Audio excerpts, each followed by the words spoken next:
Hola, buenos días. El día de hoy vamos a resolver un problema de la materia de la asignatura Análisis de circuitos de corriente directa. Y vamos a resolver ese problema con el método de mallas o el método de la corriente de lazo, que depende del autor, viene de esa manera ya en los libros, en la bibliografía. El ejemplo 1 dice, en el circuito de la figura encontrar las corrientes de rama utilizando el método de mallas. Entonces, originalmente nos deben de dar un circuito parecido a este que tenemos aquí, así como está, así, con esta forma que tiene ahí.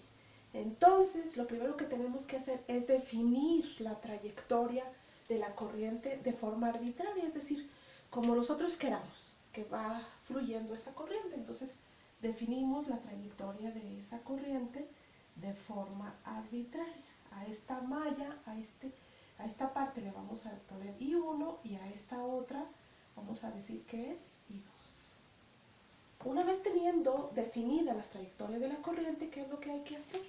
Hay que obtener las ecuaciones de la malla 1 y de la malla 2.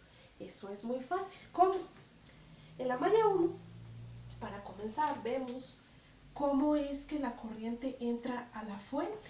Esta es la fuente de voltaje 1, la fuente de voltaje que se denomina así VS1. Entonces es la fuente de voltaje 1.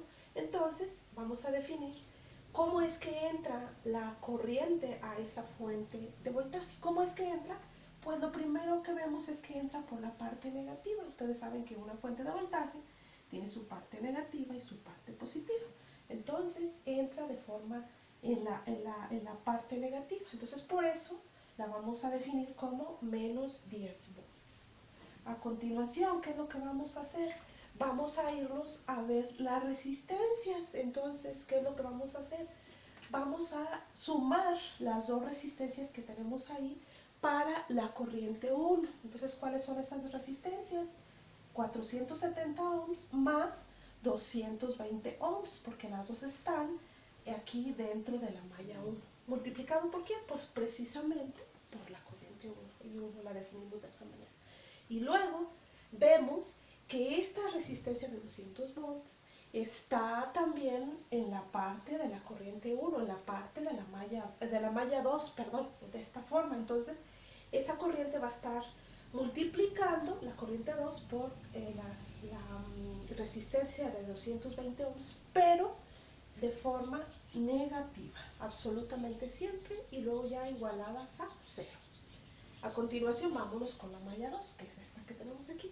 ¿Qué es lo primero que vamos a definir? Pues precisamente nuestro voltaje, cómo quedaría de este lado de la igualdad. Entonces, si nosotros nos fijamos, la corriente, ¿de qué forma entraría a la fuente de voltaje? Pues entraría por la parte positiva. Por lo tanto, esos 5 volts de este lado de la igualdad van a quedar positivos. Y luego, ¿qué hacemos? Lo mismo que hicimos en la malla 1, pero ahora para la malla 2. Ahora, los 220 ohms están afectados por la corriente 1. Pero como estamos analizando la malla 2, entonces esos 220 ohms estarían multiplicados por la corriente 1, pero le pondríamos el signo negativo. Y luego nos vamos a la malla 2, ahora sí.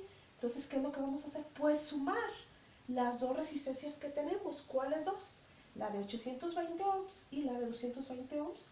Las dos sumadas y multiplicadas ¿por qué? Por I2. Esa es la forma de hacer nuestro sistema de ecuaciones.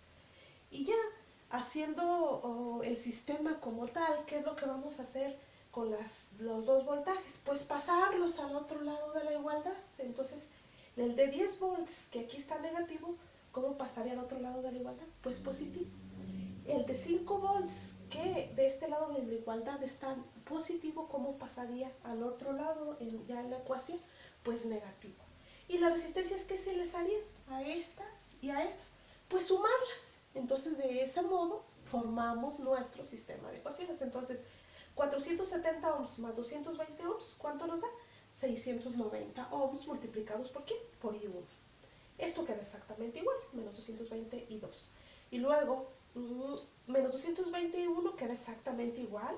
Y 220 ohms más 820, ¿en cuánto nos va a quedar? 1040 y 2. Entonces, esta es la manera de formar nuestro sistema de ecuaciones, que en este caso se quedaría de 2 por 2. Y luego nos están pidiendo calcular la corriente I1 y la corriente I2.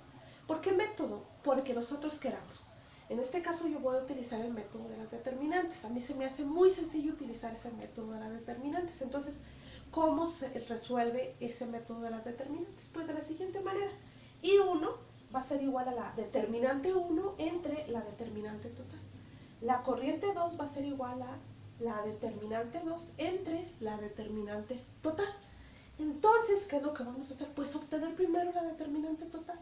¿Cómo se saca la determinante total? Vamos a nuestro sistema de ecuaciones y ¿qué hacemos con los elementos que tenemos ahí multiplicado por las corrientes? Pues pasarlos a una determinante de esta manera. Entonces, para I1 ponemos esta columna con los valores a los que está multiplicando precisamente I1, que en este caso sería de esta forma. Entonces sería 690 y menos 220 ohms, de esta forma. Y luego, ¿con qué seguimos? Pues con la columna de I2, en este caso I2, que ¿quién sería? Pues menos 220 y 1040. De esta forma queda formada, vaya la redundancia, nuestra determinante para sacar la determinante total. Y luego ya ¿qué hacemos? Pues simple y sencillamente hacer la resolución de esa determinante. Como es de 2 por 2 está sencilla, nada más hacemos la multiplicación. 690 por 1040, que es esto que tenemos aquí. Y luego menos 220 por menos 220. Pero en este sentido, nuestra determinante siempre lleva un signo negativo. Entonces, ¿qué es lo que hacemos? Pues ya nada más resolver. Entonces, ¿cuánto nos quedaría? Esta cantidad que salió aquí de la multiplicación esta que ya hicimos, que la hicimos precisamente de esta manera, y menos esta otra, porque menos por menos por menos, pues da menos. Hacemos la resta y ya nos queda ese valor de la determinante total, ese valor que tenemos aquí. Entonces, esa es la manera de resolver. Apenas para la determinante total. ¿Qué nos quedaría todavía resolver? La determinante 1, la determinante 2 para sacar la corriente 1 y la corriente 2.